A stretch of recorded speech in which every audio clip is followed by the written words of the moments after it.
Bago po tayo mag-umpisa, tayo pong lahat ay umuko at manalangin sa Panginoon. Banal at mahabaging Amang Diyos na makapangyarihan sa lahat, salamat po sa umagang ito, sa inyong dakilang biyaya at pagmamahal po sa amin. Mula nung naligtas po kami mula sa kapahamakan sa impyerno, patuloy niyo po kami ginagabayan, tinutulungan at iningatan sa pamamagitan ng mahabagin at makapangyarihan kamay hanggang sa oras na ito. Lumalakad po kami ayon sa gabay at tulong ng Banal na Espiritu patungo sa panibagong pag-aasa na inihanda niyo po para sa amin. Yung buhay po namin sa mundong ito ay hindi para sa aming sariling kapakanan, kundi para sa inyong dakilang kalooban, Panginoon. Nawa yung mga naliligaw na kaluluwa sa paligid po namin ay makabalik po sa Panginoon sa pamamagitan po ng buhay po namin. Gamitin niyo po, Panginoon, ang bawat isa sa mga kapatiran po dito upang maipahayag ang Ebanghelyo sa maraming naliligaw na kaluluwa at mahal po namin sa buhay upang maligtas po sila at makasama sila sa kaharian ng Diyos magpakailanman. Sa kabila ng maraming kulang sa aming pananampalataya at sa kabila ng maraming pagsubok at problema sa aming buhay, nagtitiwala at umaasa pa rin kami sa inyong dakilang kalooban. Sa oras na ito, Panginoon, kayo lamang po magturo sa bawat isa sa amin at magbigay ng kaaliwan at kagalakan at kapayapaan sa puso.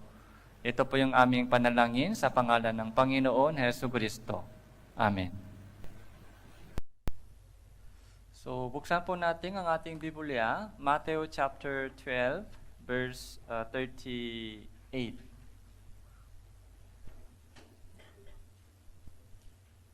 So, Mateo chapter 12, verse 38.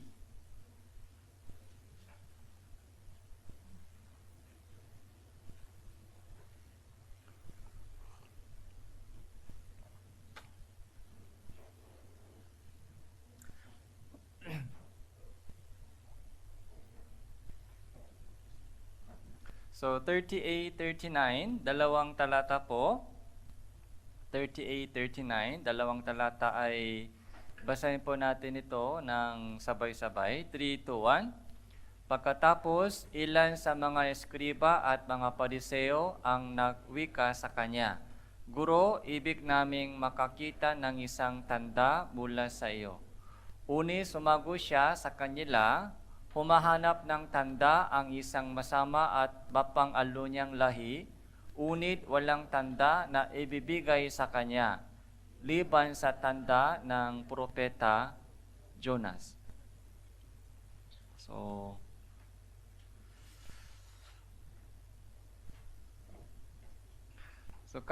last Sunday po, hindi pa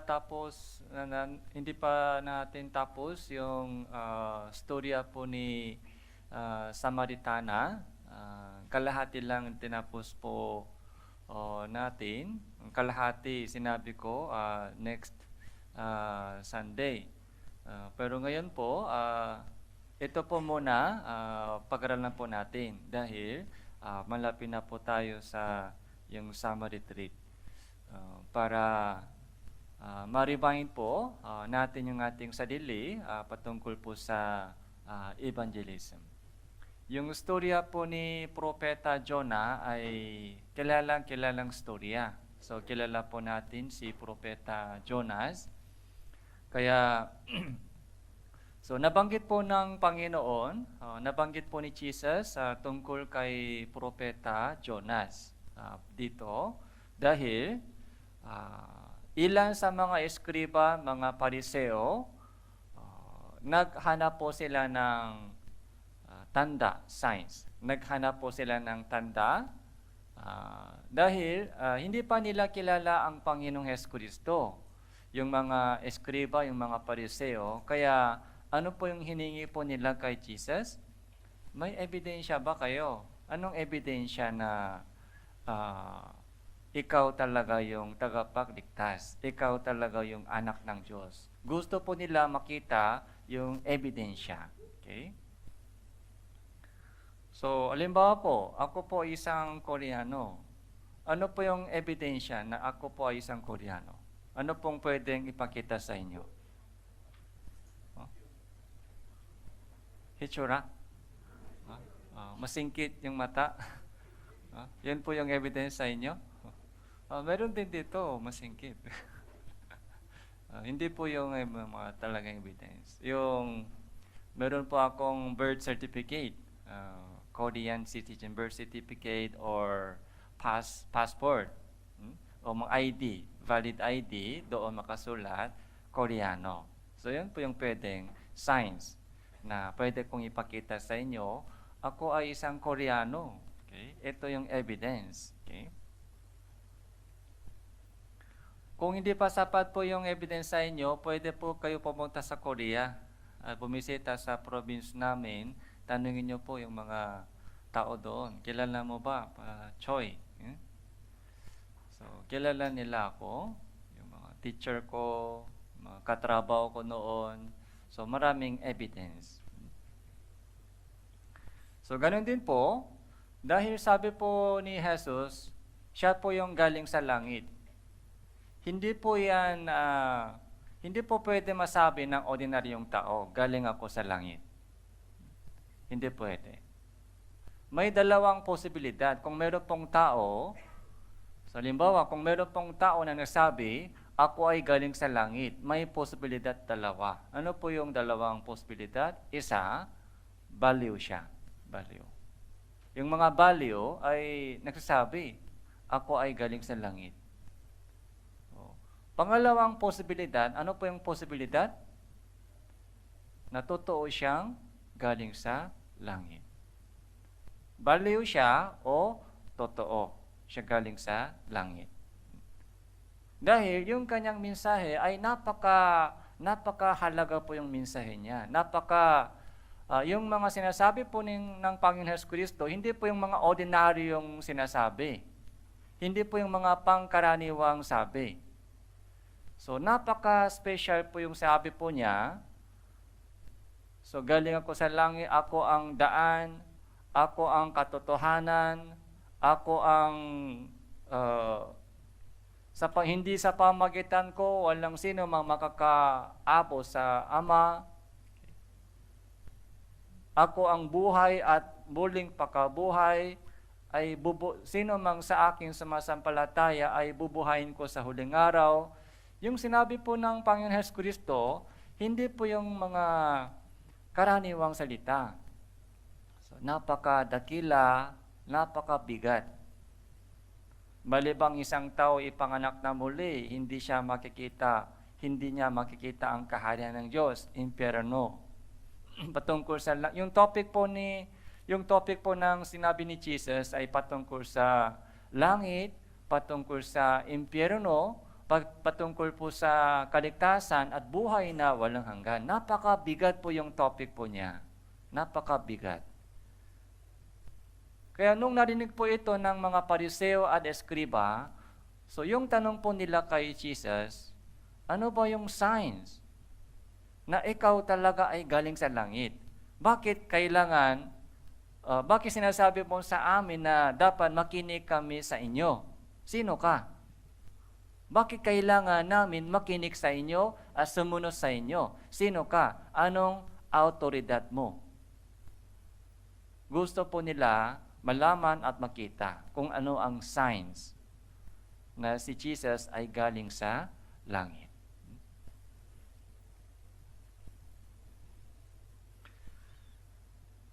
Verse 39, Unis sumagot siya sa kanila, humahanap ng tanda ang isang masama at mapang-alo niyang lahi.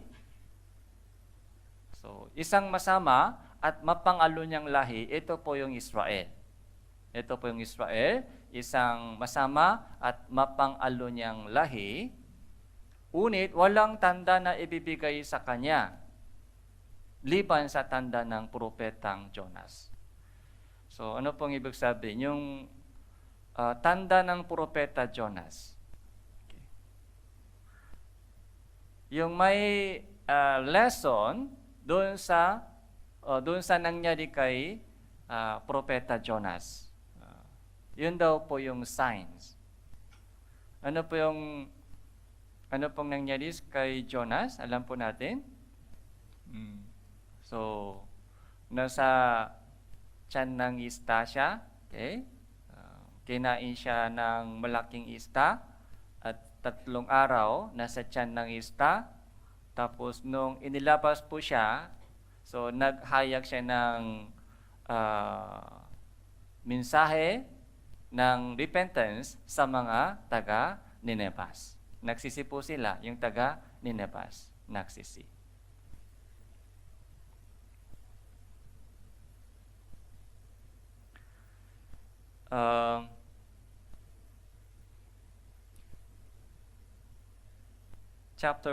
Verse 40, sapagkat kung paano si Jonas ay nasa tiyan ng isang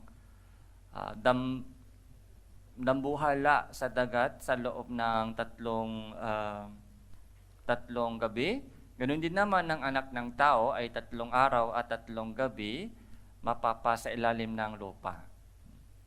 Ang mga tao ng Nineveh ay tatayo sa paghukom na kasama ng lahing ito at hahatulan nila ito, sapagkat nagsisisi sila sa pangangaral ni Jonas at masdan ninyo ang isang higit na dakila kaysa kay Jonas ang narito.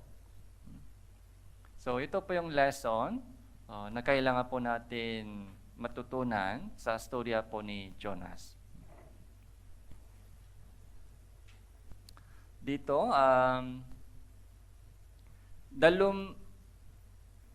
dambuhala. Ano po ito, dambuhala?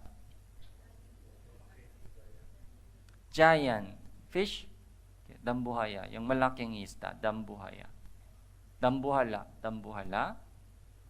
So, sa loob ng 3 araw at 3 gabi.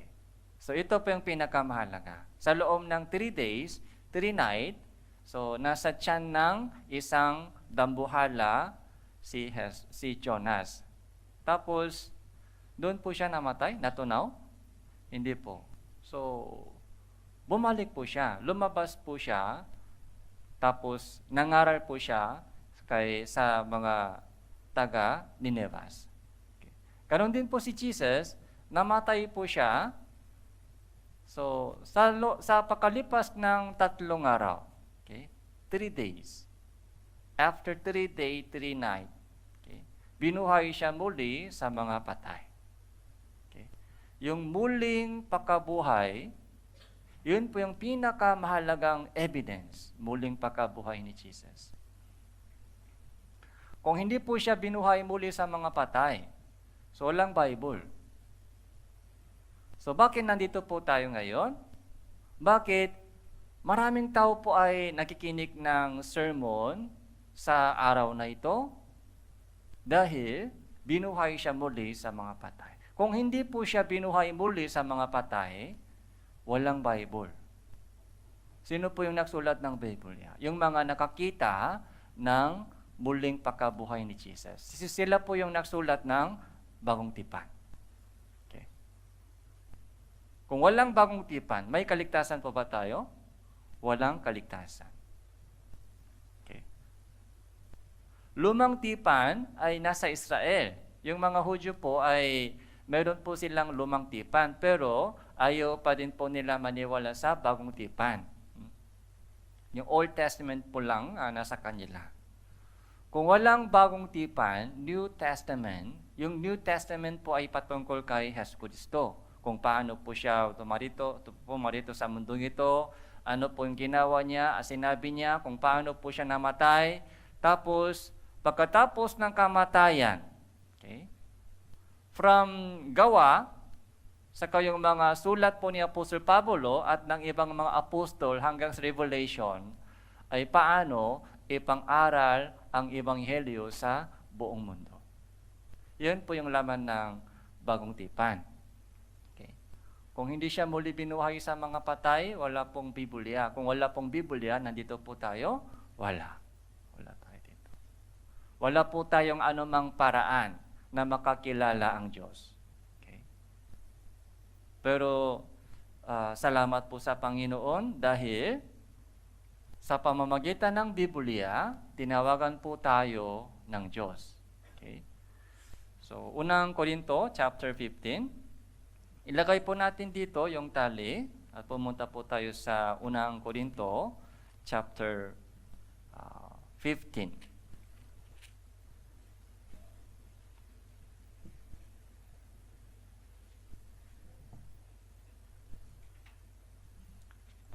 Unang Korinto, chapter 15,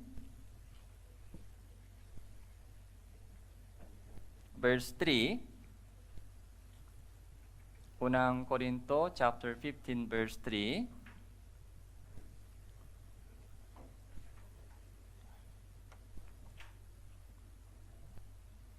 Sapagkat ibinigay ko sa inyo una sa lahat ang aking ding tinanggap na si Kristo ay namatay para sa ating mga kasalanan ayon sa mga kasulatan. Verse 4, siya ay inilibing at buling binuhay ng ikatlong araw ayon sa mga kasulatan. Okay. Buling binuhay ng ikatlong araw. Ito po yung sign of Jonas. Ito po yung sign of Jonas. Okay. Kaya nung humingi po sila, nung humanap po sila ng tanda kay Jesus, ano ba yung tanda? Ano yung signs na ikaw ay galing sa langit? Ikaw ay anak ng Diyos ka ba? Anak ka ng Diyos. Okay? Ikaw ba yung tagapagligtas? Ikaw ba nagbibigay ng kaligtasan? Meron ba talaga walang hanggang buhay? Ikaw ba nagbibigay ng buhay na walang hanggan? Ikaw ba nagbibigay ng tunay na kaligtasan o kaligayahan, kapayapaan sa amin? Sinabi mo, halik kayo, lahat ng mga nalulupaypay, alupang nabibigatan at bibigyan po kayo ng kapahingaan. Sinabi mo, yung kapahingaan, ikaw ba talaga nagbibigay ng true, yung peace, yung eternal life? Nahirapan kami sa buhay. Ikaw ba talaga may susi sa lahat ng problema sa buhay namin, sa lahat ng mga pagsubok? Okay. Ikaw ba talaga nagbibigay ng solusyon sa lahat ng aming problema? Sabi ni Jesus, tingnan mo si Jonas. Okay? Ganun din, binuhay. So, nung buhay pa si Jesus, sinabi ito.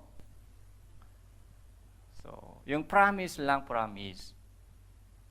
Ang nangyari kay Jonas ay mangyayari sa akin. Okay? Mamatay ako para sa lahat ng mga kasalanan at muli akong bubuhayin. After ilang araw? 3 days. 3 days. Verse 5, siya ay nagpakita kay Cephas at pagkatapos ay sa 12. Si Cephas, sino po ito? Si Pedro. Si Pedro, sa 12 disciple ni Jesus, nung nagtipon sila sa isang kwarto, nakasara yung pinto. Sa gitna, nagpakita si Jesus. Anong sinabi ni Jesus sa kanila? Peace be with you. So, kapayapaan sumainyo. Okay? Nandito na ako. Binuhay na muli ako. Okay? Huwag kang matakot sa kamatayan. Okay. Di ba natatakot po tayo sa kamatayan? Pag malapit na kamatayan sa atin, takot na takot. O mga sakit sa katawan, o problema sa buhay, takot na takot. Nagiging panic po tayo. Pero sabi ni Jesus, peace be with you. Yun po yung unang message after resurrection.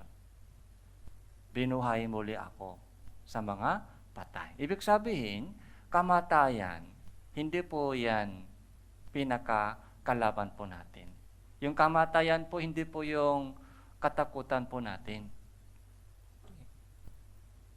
Yung muling pinuhay, muling pagkabuhay. Peace be with you.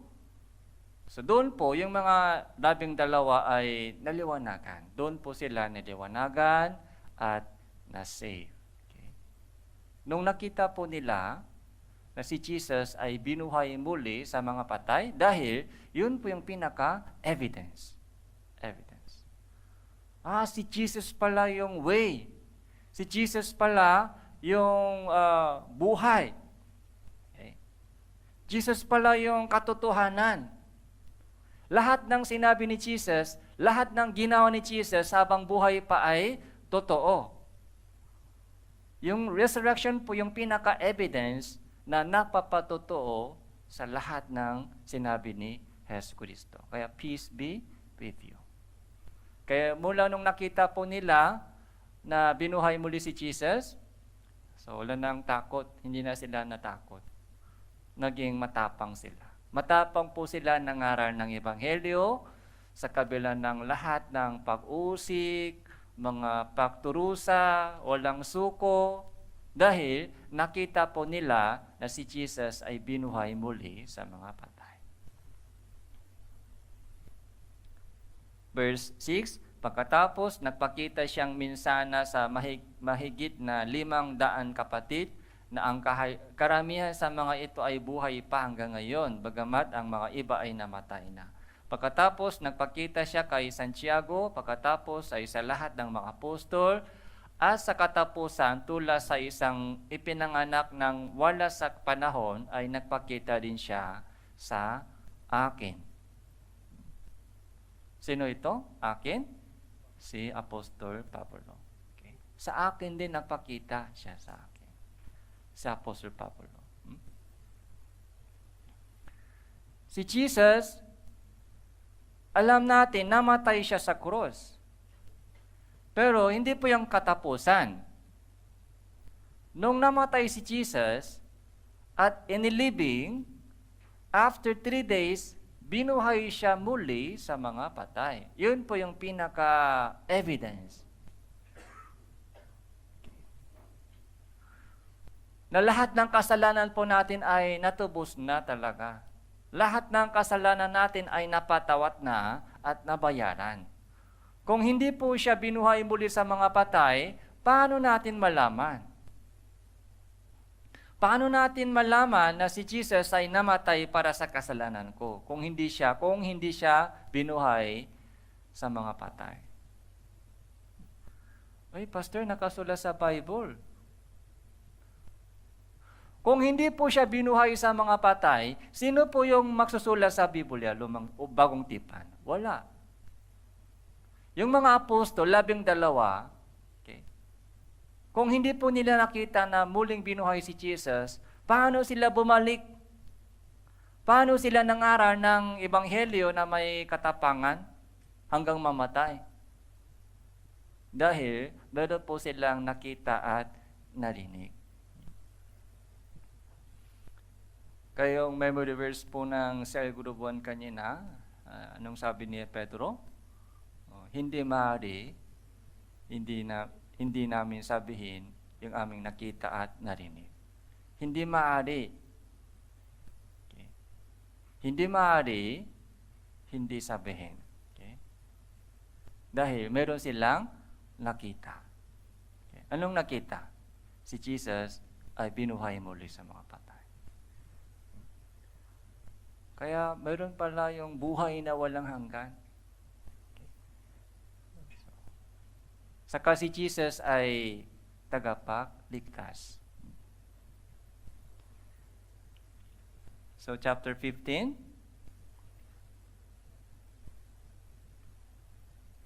verse 13 po.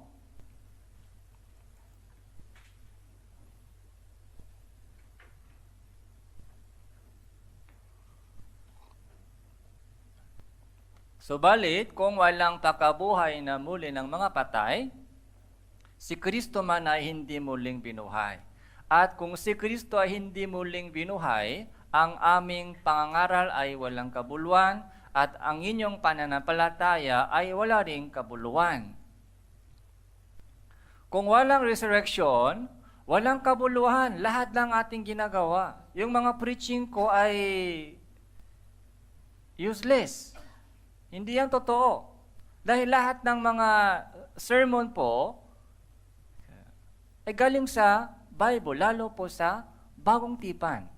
Bagong Tipan. Tungkol kay Jesus. Si Kristo na ipinako sa cross, yun po yung pinaka-contents ng lahat ng sermon. Si Kristo na ipinako sa cross.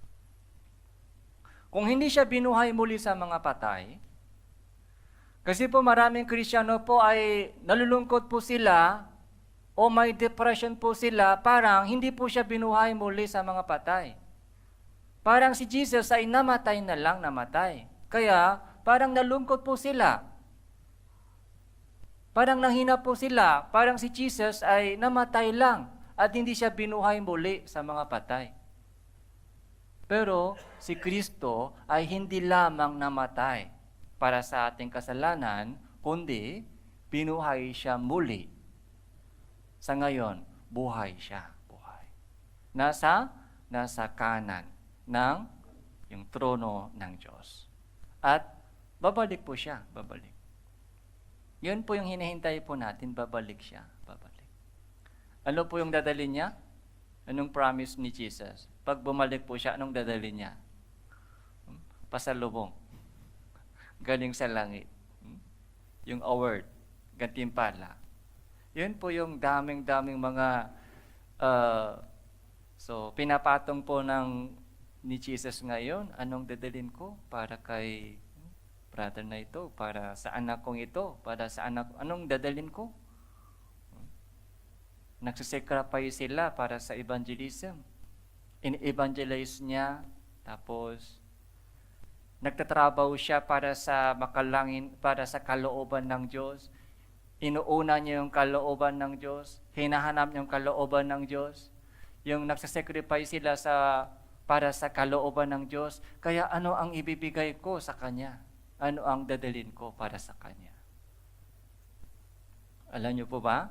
Patong-patong yung gantimpala po natin sa langit. Binuhay siya muli sa mga patay. Okay? So, winasak po niya yung kapangyarihan ng kamatayan. Winasak. Okay? Nagtagumpay po siya laban sa kapangyarihan ng kamatayan para hindi tayo manghina, matakot sa kamatayan.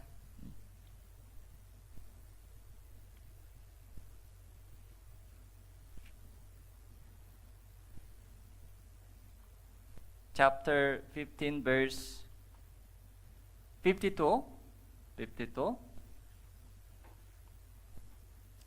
Ito po yung baluwalhating pag-asa po natin, glorious hope natin. 52.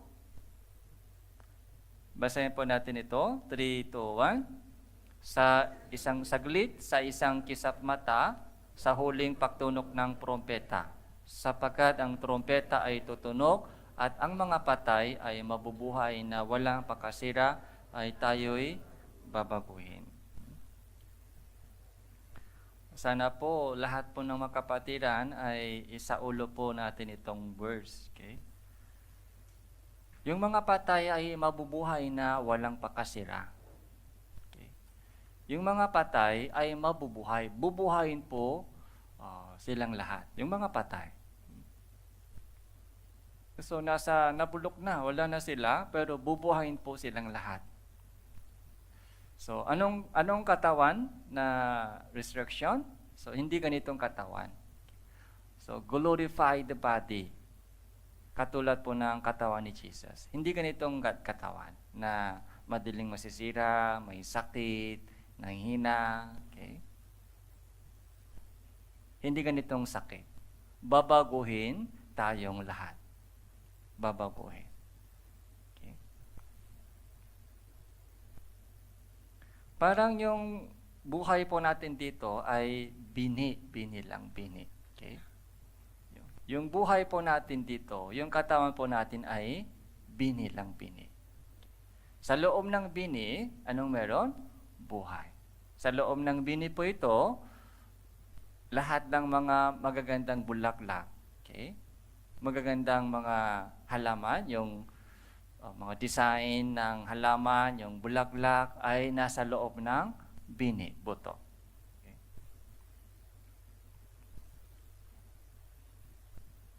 Anong bulaklak po nakita nasa harapan ng main building po natin? Anong bulaklak? Kalachuchi. Kalachuchi. Maganda po siya, kalachuchi. Maganda. Yung mga amoy. Tawag po yung amoy. So, maganda rin po yung mga mabango.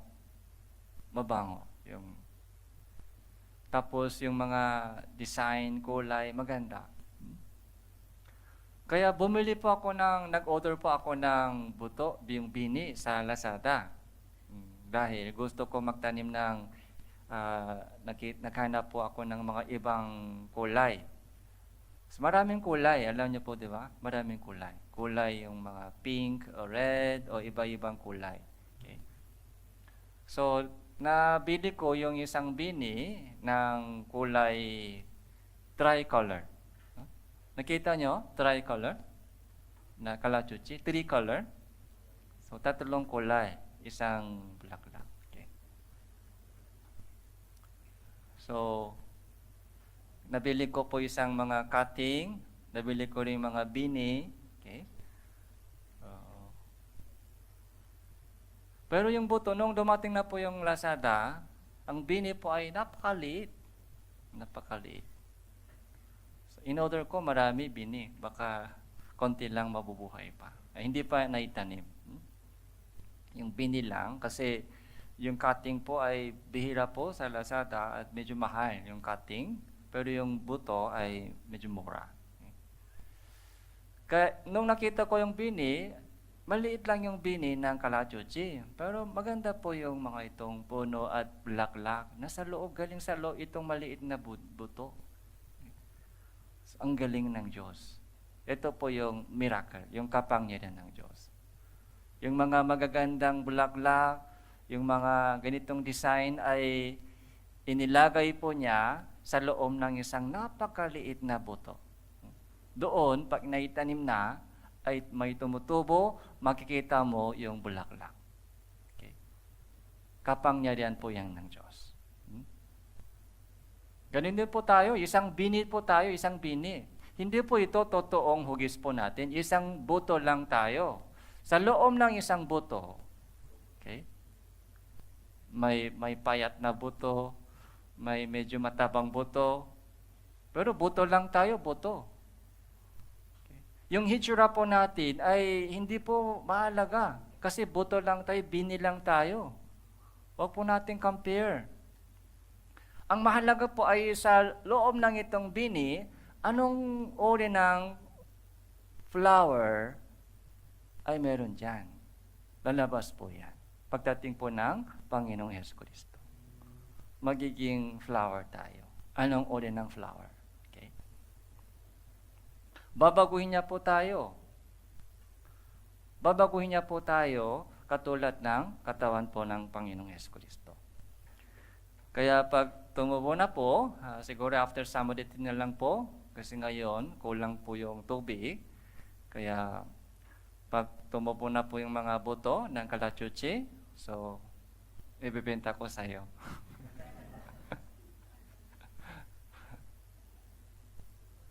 Pero mura lang, huwag kang makalala. Pero mahirap patubuin siya. Kaya nag-aaral din po ako ngayon paano patubuin po yung mga buto. Okay? Pero magandang experience sa akin na pagtanim na isang buto o mga isang lang, paano siya tumutubo. So balik po tayo sa Matthew chapter 12.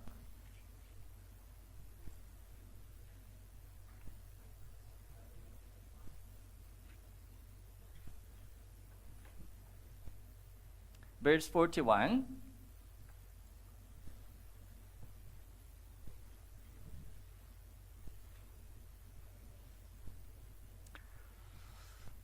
So, ang mga tao ni Nineveh ay tatayo sa paghukom na kasama ng lahing ito at hahatulan nila ito. Sino po yung hahatulan? Yung mga lahing ito, masama at mapang-alo niyang lahing ito ay hahatulan ng mga tao ng Nineveh. Yung mga tao ng Nineveh, hahatul sa iyo. Dahil may kasalanan kayo, may problema kayo. Yung mga tao ng Nineveh ay tatayo sa hukuman, paghukom, at hahatul sila sa inyo. May problema kayo. Anong problema? Sapagkat nagsisi sila sa pangangaral ni Jonas. At masdan ninyo, may isang higit na dakilang kaysa kay Jonas ang narito. Ano po yung ginawa ng taga Nineveh? Nagsisi po sila doon po nung nakinig po doon po sa mensahe ni Jonas. Nung nangaral po si Jonas sa kanila, nagsisi po sila agad. Kahit si Jonas isang tao lang siya, pero nung nangaral po siya sa mga tao ni Nineveh, nagsisi po sila agad. Pero yung lahing ito, masama at mapang-alo niyang lahing ito, ayaw magsisi kahit si Jesus ay nangaral sa inyo, si Jesus. Yun po yung hatol ng taga Nineveh. Sabi po nila, nagsisi kami kahit si Jonas ay nangaral sa amin, kahit isang tao lang siya. Pero kayo, ayaw ninyo magsisi, kahit si Jesus ay nangaral sa inyo. Yun po yung hatol po nila. Okay. Pero si Jonas po, sa una, ayaw niya mangaral sa mga tao ng Nineveh. Ayaw niya sa una. Dahil Nineveh po ay kaaway ng Israel. Kaaway. So pumunta po tayo sa Jonas, sa Lumang Tipan.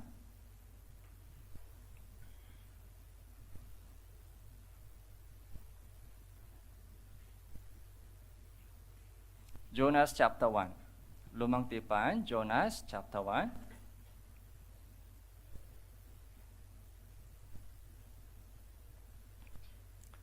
Romans chapter 1 verse 1. Ang salita ng Panginoon ay dumating kay Jonas na anak ni Amittai na nagsabi, bumangon ka, pumaroon ka sa Nineveh, sa malaking lungsod na yon, sumigaw ka laban doon sapagkat ang kanilang kasamaan ay umabot sa harapan ko. Okay? Ito po yung sabi po ng Panginoon. So bumangon ka, pumaroon ka sa Nineveh at mangaral ka doon dahil hahatulan ko sila. Paparusahan ko sila dahil umabot sa kaharapan ko ang kanilang kasamaan. Masama talaga yung taga Nineveh, masama. Umabot sa langit, umabot sa Diyos yung kasalanan po nila, kaya yung utos ng Diyos kay Jonah, pumunta ka sa Nineveh at mangaral ka doon. Baka para magsisi sila. Para maiwasan po nila yung kapahamakan. May chance. Yun po yung sabi po ng Diyos.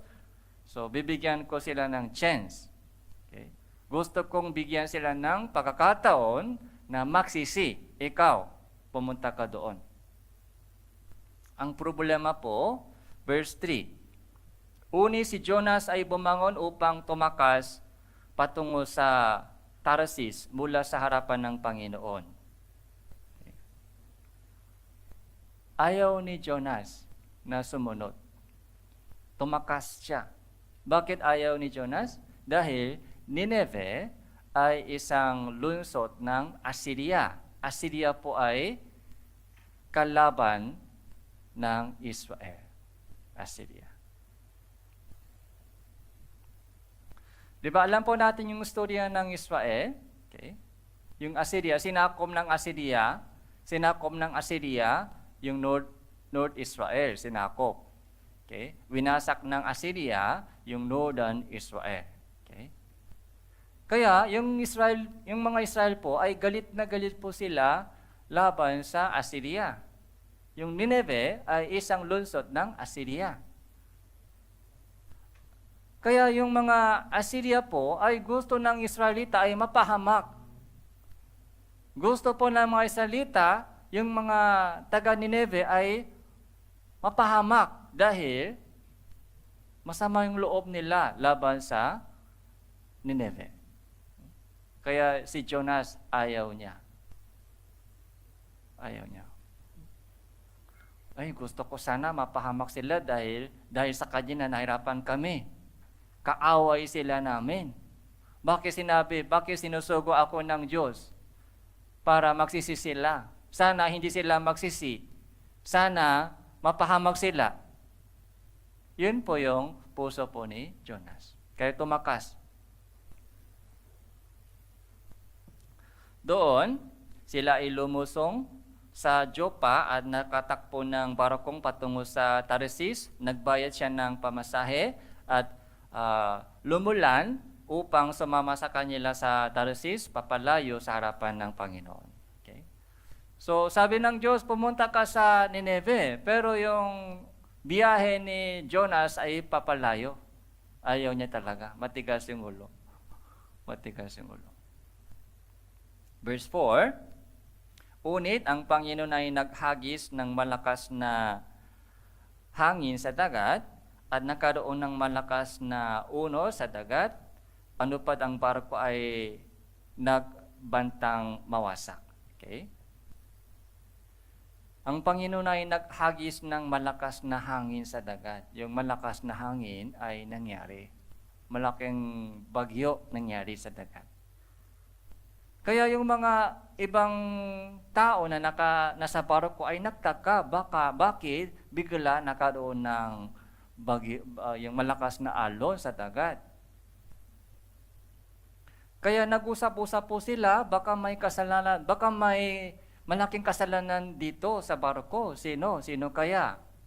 Kaya nag-usap-usap sila, nagpabulutan po sila. Verse 7 po.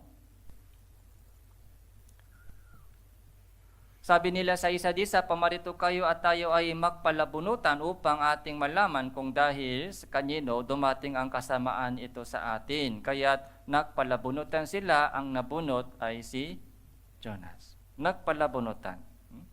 Sino kaya? Si Jonas po ay alam niya kung dahil kanino nagkaroon ng ganitong malaking gulo.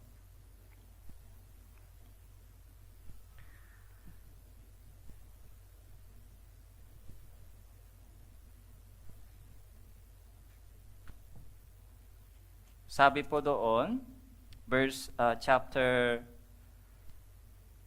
11. Sabi nila sa kanya, anong gagawin namin sa inyo upang ang dagad ay tumahimik sa atin, sapagkat ang dagad ay lalong nag-alimpuyo. Sinabi niya sa kanila, buhatin niyo ako at ihagis ninyo ako sa dagat. Sa gayon, ang dagad ay tatahimik para sa inyo, sapagkat alam ko na dahil sa akin dumating ang malaking unos na ito sa inyo. Anong sabi ni Jonas? Dahil alam na niya na bakit nangyari ito. Alam niya agad bakit nangyari ito. Okay?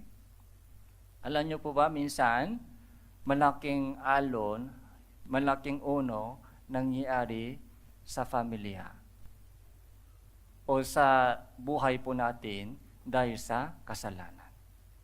Okay? Meron po ba malaking alon sa inyong buhay? Meron po ba malaking uno, malaking unos sa buhay po natin? Daramdaman po natin minsan, hindi lahat ng problema ay disiplina. Minsan po, ginagamit po ng Diyos yung disiplina para sa training po natin, para lumago po tayo sa ating faith. Yung pang-training po yan, yung discipline, yung mga problema po. Minsan po, ginagamit po ng Diyos yung problema sa buhay pang palo. Dalawang purpose. Ulitin ko po, pagdating po natin sa mga pagsubok sa buhay o problema sa buhay, mga alinman, any kind. Pagdating po natin sa mga problema sa buhay, malaking unos. Okay? Tawag po natin malaking unos. Minsan, nahilo po tayo, nahirapan po tayo, magulo yung buhay po natin. May dalawang reason. Una, para training po sa atin, para lumago po tayo sa ating faith. Kahit walang nagawang mali, kahit walang kasalanan, hinahaya ng Diyos po ito para lumago tayo sa ating faith, pananampalataya. Pangalawang purpose po, bakit nangyari po yung ganong mga pagsubok sa buhay? Pangalawang purpose, dahil sa kasalanan ko. Para wake up call. Wake up.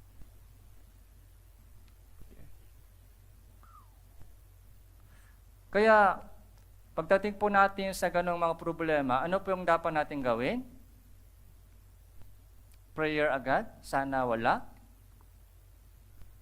Prayer agad? Sana walang ganitong mga problema sa buhay? Hindi po. Dapat mag-pray muna tayo. Dapat mag-pray muna tayo, tapos siya sa atin, suriin po yung ating sarili. Suriin. Kung kamusta ba yung Christian life ko sa harapan ng Diyos. Bago mag-blame po tayo sa iba, dahil sa Kanya, dahil sa ganitong sitwasyon, dahil wag po tayo maghanap muna ng reason sa labas. Sa loob, sa buhay, sa sarili muna, i-check po natin kung bakit dumating sa akin ganitong pagsubok. Bakit malakas yung unos sa buhay. Alam ni Jonas, sabi niya, dahil sa akin, dumating ang malaking unos na ito sa iyo. Dahil sa akin. Kaya, buhatin mo ako at ihagis mo ako sa dagat. Okay? Pwede ba natin ganitong sabihin? Buhatin mo ako at ihagis sa dagat. Baka hahanapin natin kung sino ibubuhat, ihagis. Sino ang kasalanan ito? Kanino ang kasalanan ito? Baka hanapin natin, sino kaya bubuhatin natin ihagis sa dagat? Baka ikaw yon, ikaw. Ikaw dapat ihagis sa dagat. Dapat ako ang ihagis sa dagat. Hindi po yung ibang tao. Dahil sa isang kasalanan, dahil sa isang tao, lahat po ng mga tao na nasa barko ay nahirapan po sila ngayon. Dahil sa isang tao. Kailangan po natin self-reflection po dito. Kaya, wala po silang ibang option na umaamin na si Jonas. Umaamin na, kaya kahit ayaw nila ihagis isang tao sa dagat dahil alam nila mamatay agad. Kaya, madali ba ihagis isang tao sa dagat? Hindi madali. Pero, wala po silang ibang option. Verse 15, kaya't kanilang binuhas si Jonas at inihagis sa siya dagat, ang dagat ay tumigil sa pangangalit nito. Siguro si Jonas ay nag-isip, patay na ako. Di ba? Yun ang isip niya. Pag inihagis nila ako, alam niya ba ni Jonas na inihanda ng Diyos isang malaking isda?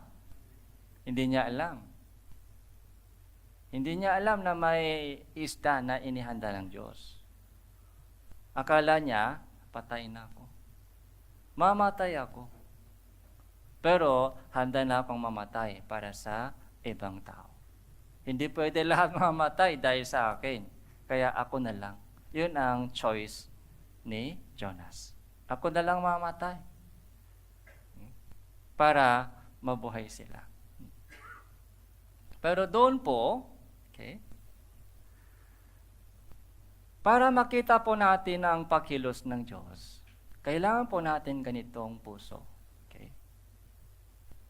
Ang Diyos po ay hindi siya nagbibigay ng information advance.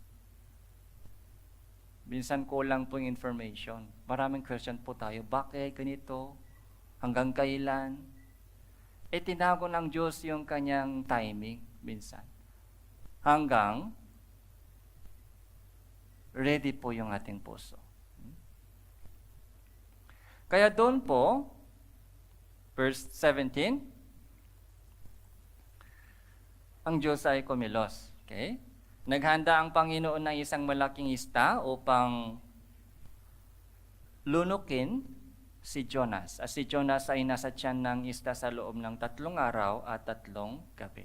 3 days. Ito po yung signs of Jonas. Inihanda ng Diyos isang malaking isda. So, anong pangalan po ito sa Bagong Tipan? Giant fish. Okay, giant fish. Malaking isda.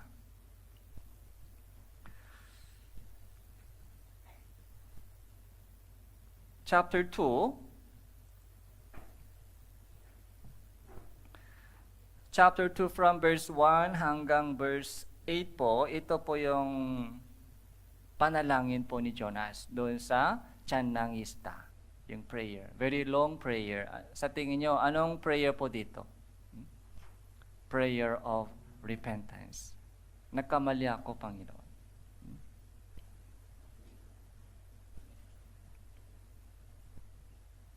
Verse 9. Unit ako ay mag-alay sa inyo na may tinik ng pasasalamat. Aking tutuparin ang aking ipinata, ang pagliligtas ay mula sa Panginoon. So, doon po sa tiyan ng isang malaking isda. So, may ilaw po ba doon? Walang ilaw. Madilim. Ito po yung prayer.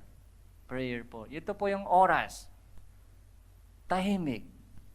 Okay? Para ma-recover po si Jonas sa kanyang puso. Sa una, ayaw niya sumunod sa salita ng utos ng Diyos. Tumakas po siya sa harapan niya. Palayo na palayo. Palayo na palayo siya sa harapan ng Diyos. Palayo. Kaya ang Diyos po ay kumilos doon. Inihagis po siya sa dagat, tapos inilagay siya sa tiyan ng isang malaking isda, doon sa kadiliman, nag-fellowship po si Jonas sa Panginoon. Walang ibang tao doon. Okay? Recovery time ito, recovery. 3 days. Kaya nung lumabas po siya sa tiyan ng isda, so, ibang Jonas. Panibagong Jonas. Verse 10, at inutusan ng Panginoon ng isda, iniluwa nito si Jonas sa tuyong lupa. Iniluwa nito si Jonas sa tuyong lupa. So, chapter 3, verse 1, ang salita ng Panginoon ay dumating kay Jonas sa ikalawang pagkakataon ng sabi, bumangon ka, pumaroon ka sa Nineve, sa malaking lungsod na yon, ipangaral mo ang pangaral na aking sinabi sa inyo. The same message, the same utos. Pumaroon ka sa Nineve. Anong ginawa ni Jonas? Tumakas ulit o sumunod na? Sumunod na dito. Hindi na siya tumakas. Yung tumakas po, yung pagtakas po ay hindi po tamang way. Minsan, gusto po natin tumakas. Minsan, sa bigat ng mga buhay, Pag sabay-sabay nangyari yung mga problema, pabigat na pabigat yung mga problema, minsan gusto po natin sumuko at tumakas. Pero sa halip ng tumakas po tayo sa harapan ng Diyos, kailangan po natin pumasok sa kwarto ng prayer. Kailangan po natin pumasok sa Bible. Buksan po natin yung Biblia. Tapos makinig po tayo sa sinasabi ng Biblia sa atin. Mag-usap po tayo sa Diyos. Kausapin po natin ang Diyos.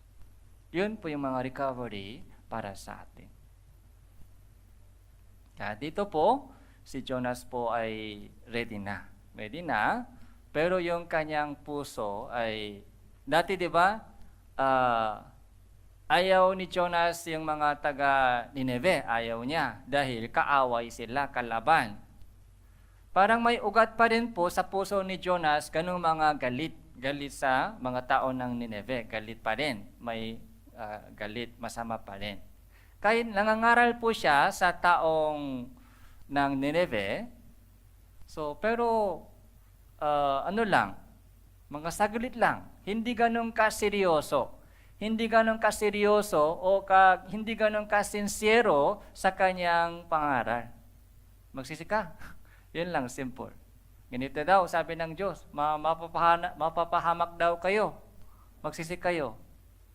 Parang simple, simple warning lang.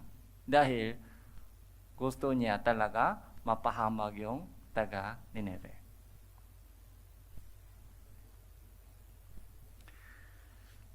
Verse 3, sa gayon bumangon si Jonas at pumunta sa Nineve, ayon sa salita ng Panginoon, at Nineve ay isang napakalakat lungsod, 3 araw na baktasin ang luwak. Nagpasimulang pumasok si Jonas sa lungsod na may 1 araw na lakarin at layo.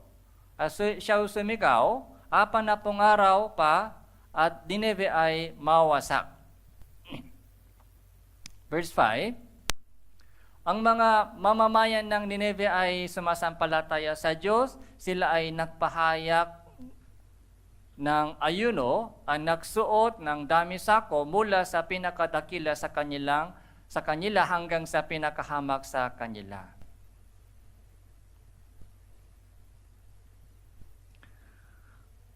So, anong message po ni Jonas? 40 araw pa, ang Nineve ay mawasak. Very simple message, warning lang. 40 days from now, yung Nineve ay mapapahamak. Ano po yung response ng taga Nineve? Okay. Kahit simple, yung warning ni Jonas, pero nagsisi sila agad. Nagsisi. Ito po ay hindi inaasahan ni Jonas. Simple warning lang, pero yung mga taga Nineve ay nagsisi agad.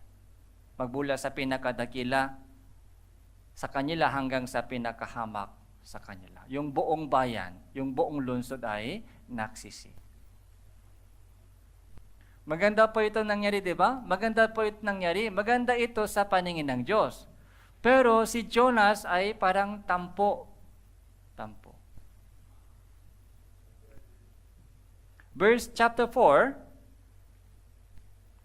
Chapter 3, verse 10. Nang makita ng Diyos ang kanilang ginawa, sila ay humiwalay sa kanilang masamang lakad, nagbago ng isip ang Diyos tungkol sa kasamaan na kanyang sinasabing gagawin niya sa kanila. Hindi niya iyon ginawa. So, yung mga taga Nineve, napahamak po ba sila? Hindi po sila napahamak dahil nagsisi po sila. Kaya si Jonas ay dapat masaya si Jonas dahil nagsisi yung mga taga Nineve at hindi natuloy yung mga plano ng Diyos. Pero si Jonas ay hindi po siya masaya dahil yung taga Nineve ay kaaway. Chapter 4, verse 1. Unit, yun ay ipinakdamdam ng labis ni Jonas at siya ay nagalit. Bakit nagalit si Jonas? Kaya yung puso po ni Jonas ay hindi pa lumambot laban sa taga Nineveh. So sumunod lang siya sa utos ng Diyos. So, ipangaral mo yung salita ng Diyos sa kanila. Sumunod lang siya, pero yung kanyang puso ay hindi pa lumambot sa Nineveh.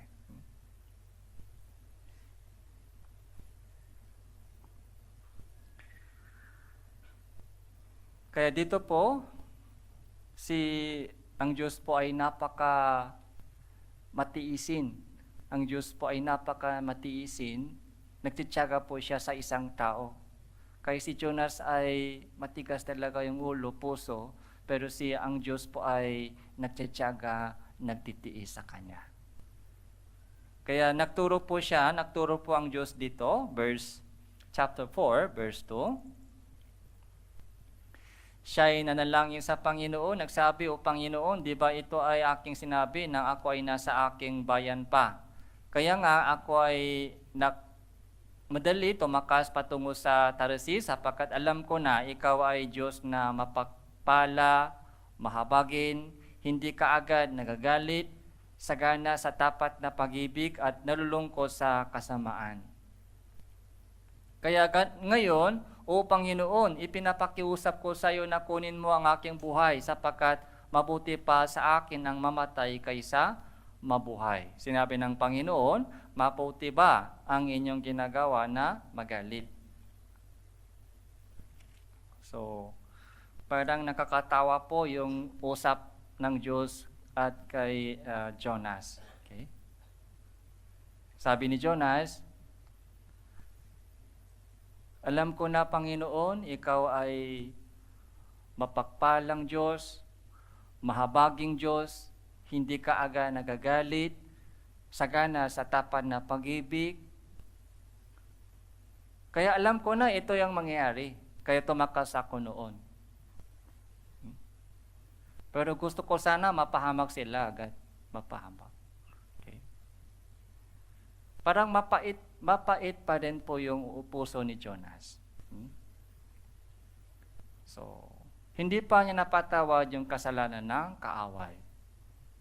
Yung mga taga Nineveh, dapat mapahamak sila dahil grabe yung kanilang ginawa sa aming Panginoon. Bakit? Maawa ka sa kanila. Sila ay dapat mapahamak. Hindi mo nakita, Panginoon, yung kanilang ginawa sa amin. Grabe yung kanilang kasalanan, kasamaan sa amin. Hindi namin makalimutan yon. Hindi namin mapatawad yung kanilang kasalanan. Bakit ikaw ay agad nagpatawad sa kanila?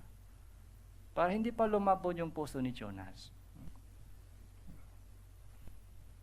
Minsan ganun din po yung ating puso, di ba? Kapag ginawa po ng ibang tao sa atin, medyo masamang bagay. So, hindi madali makalimutan yon.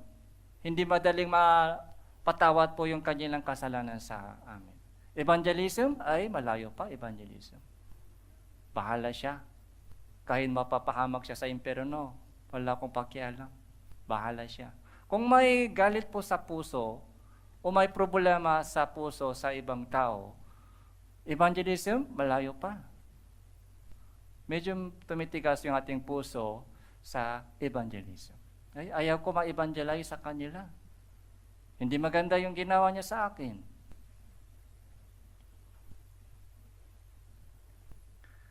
Yung galit sa puso o ganong mga tampo sa puso ay alam natin nagiging malaking hadlangan sa ating evangelism. Yung galit o tampo. Dito po, kaya sabi po ni Jonas, kunin mo ako, Panginoon, yung buhay ko, gusto kong mamatay. Gusto kong mamatay. Sabi ng Diyos, hindi mabuti ang ginawa mo. Hindi mabuti yung sinabi mo at ginagawa mo. Verse 5,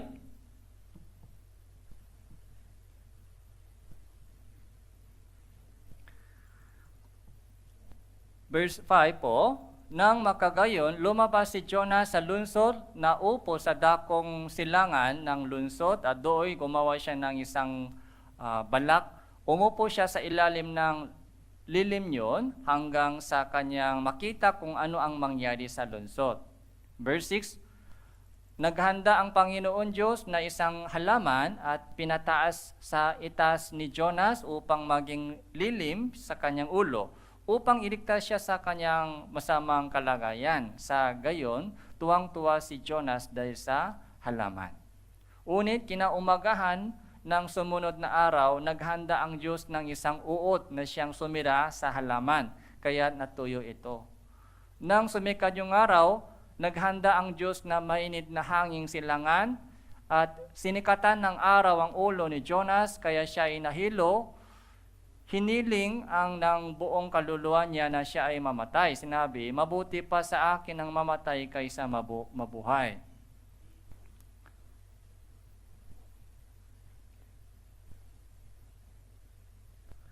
Verse 10 po, verse 10 and 11.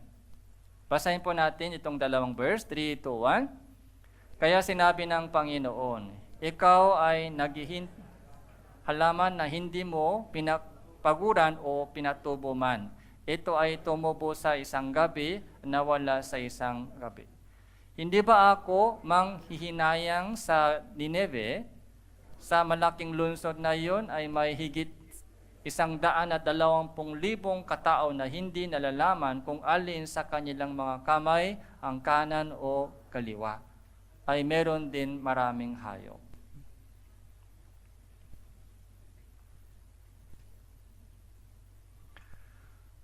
So, ano po yung ginamit ng Diyos sa kanyang lesson? Ito po yung mga illustration lesson. Okay? Lesson po ng Diyos kay Jonas. Ano po yung ginamit ng Diyos? Isang halaman. Tapos, uot. Tapos, mainit na hangin silangan. Okay? Nung tumubo na po yung halaman, at nakaroon po ng shade, masaya po si Jonas dahil po sa shade. Dahil mainit. Dahil sa init, kung walang shade, so mahilo. Kaya masaya po siya dahil sa isang halaman. Pero nung sinira po siya ng isang uod, natuyo na po yung daon, so galit ulit. Okay. Isang halaman ay iningatan, anong sabi dito? Ng hinayang. Ng hinayang. So, anong meaning ng hinayang? Manghinayang. Ano po sa madaling Tagalog? Manghinayang.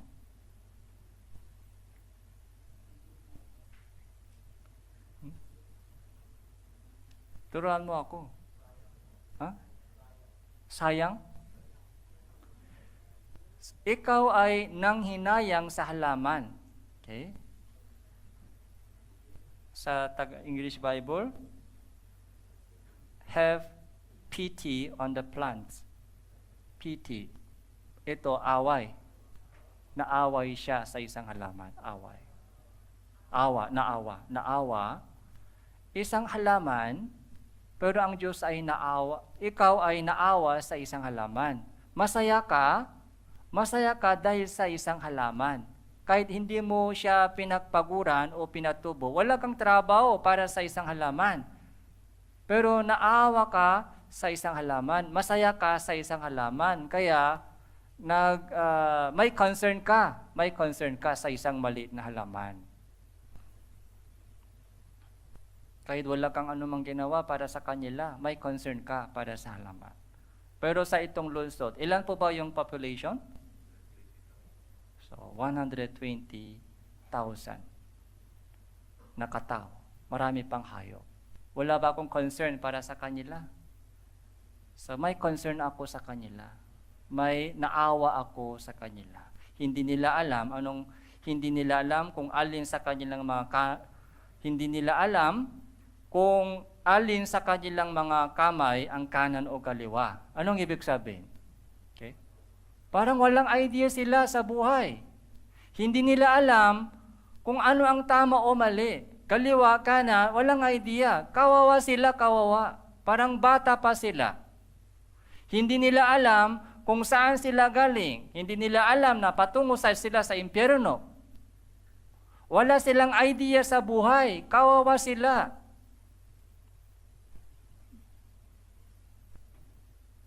Yung mga unbelievers, tingnan po natin yung buhay po nila.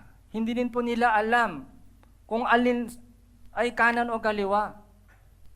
Hindi nila alam kung ano ang kalooban ng Diyos. Yung kanilang buhay ay malayo sa kalooban ng Diyos. Trabaho lang, puro trabaho o enjoy sa buhay. Ang Diyos ay may concern para sa kanila. Okay. Hindi nila alam kung alin sa kanilang mga kamay ang kanan o sa kaliwa. Wala silang idea sa buhay kung ano ang mas mahalaga, kung ano ang dapat hanapin, okay. Kung ano ang katotohanan, hindi nila alam. Kaya ang Diyos po ay may concern. Yung concern po nila, yung pag-ibig po ng Pang-Diyos ay para lamang sa mga taga Nineve, hindi po, yung buong mundo. Lahat po ng mga tao sa mundong ito ay yun po yung minamahal po ng Diyos. May concern po siya sa kanilang lahat.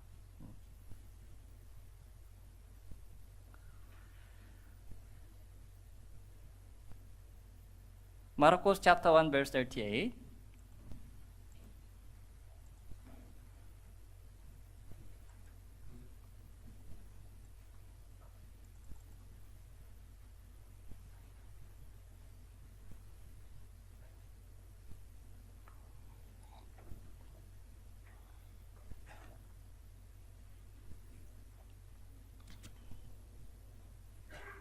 Marcos chapter 1 verse 38, sinabi niya sa kanila, pumunta tayo sa iba pang mga karating bayan upang ako ay makapang-aral din naman doon, sapagkat dahil dito ako ay naparito.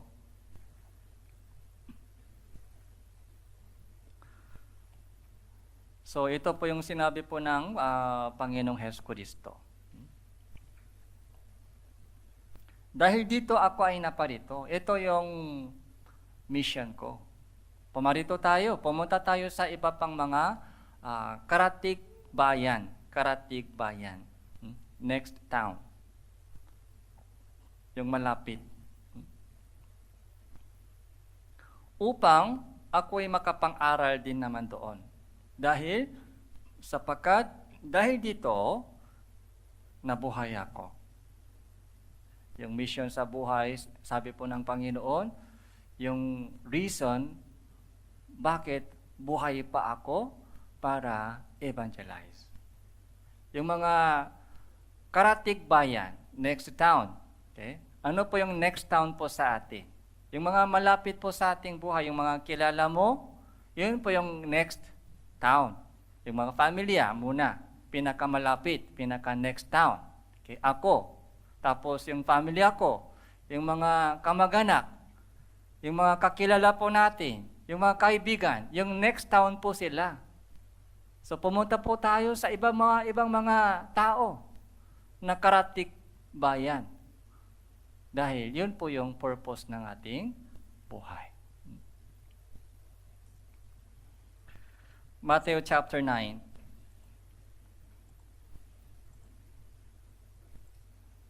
Verse 35.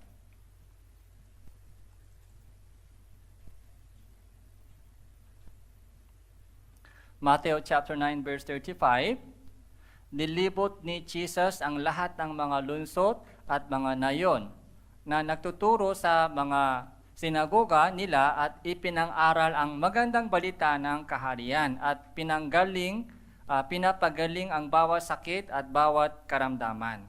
Nang makita niya ang napakaraming tao, nahabag siya sa kanila sapagkat sila ay nangangamba at nalulupaypay na gaya ng mga tupa na walang pastor. 37, kaya sinabi niya sa kanyang mga alagad, tunay na napakarami ang ahanihin, unit kakaunti ang manggagawa. Nung nakita po ni Jesus maraming tao, sabi po niya, okay, naawa po siya sa mga tao, naawa. Dahil sila po ay nangangamba, pagod sa buhay, nalulupaypay. Okay? Nahirapan sa buhay, nabibigatan sa buhay. Naawa si Jesus sa kanila. Parang walang pastor. Okay?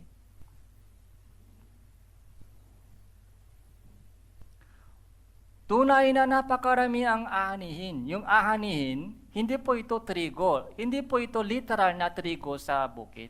Ito po yung naliligaw na kaluluwa. Marami mga anihin. Dapat anihin sila. Pero anong problema po? Kulang ang labor. Kulang ang manggagawa. Kaya hinahanap ng Diyos. Ngayon, hinahanap ng Diyos mas maraming manggagawa. Sinong gagawa? Okay? Sila? Sinong ihagi sa dagat? Sila? Hanapin pa natin kung sinong ihagi sa dagat. So, kung maliligtas po sila sa pamamagitan ng sacrifice ko, so ako sana ihagi sa dagat. So yun po yung mga sacrificial yung buhay po natin. Yun po yung buhay ni Jesus sa pamamagitan ng sacrifice ng isang si Jesus. Okay. Sa pamamagitan ng kanyang kamatayan. So, maraming naligtas. Okay. Okay. Inihagis po niya yung kanyang sarili sa dagat. Inihagis po niya yung kanyang sariling buhay para sa lahat. Okay. Ganun din po yung buhay po ni Apostol Pablo, lahat po ng mga maunang Kristiyano. Inihagis po nila yung kanilang buhay para sa iba. Ganun din po hanggang ngayon, kaya kulang po yung mga manggagawa sa itong gawain ng Diyos. Okay po, manalangin po tayo. Salamat po Panginoon sa inyong mensahe na ipinakaloob niyo po sa amin.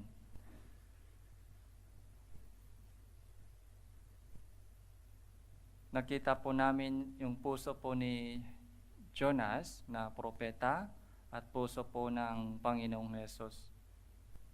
Bigyan niyo po kami ng puso ni Jesus na mahabagin at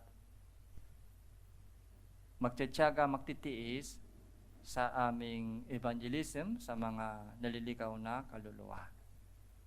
Gamitin niyo po ang lahat po ng mga kapatiran ng Tanawan Church para sa itong dakilang gawain na darating na summer retreat. Naniniwala po kami na maraming naliligaw na kaluluwa ay maliligtas sa itong summer retreat. Nawa lahat po kami ay sumama at makita ang dakilang pakilos ng Diyos. Ito po yung aming panalangin sa pangalan ng Panginoon Hesus Kristo. Amen.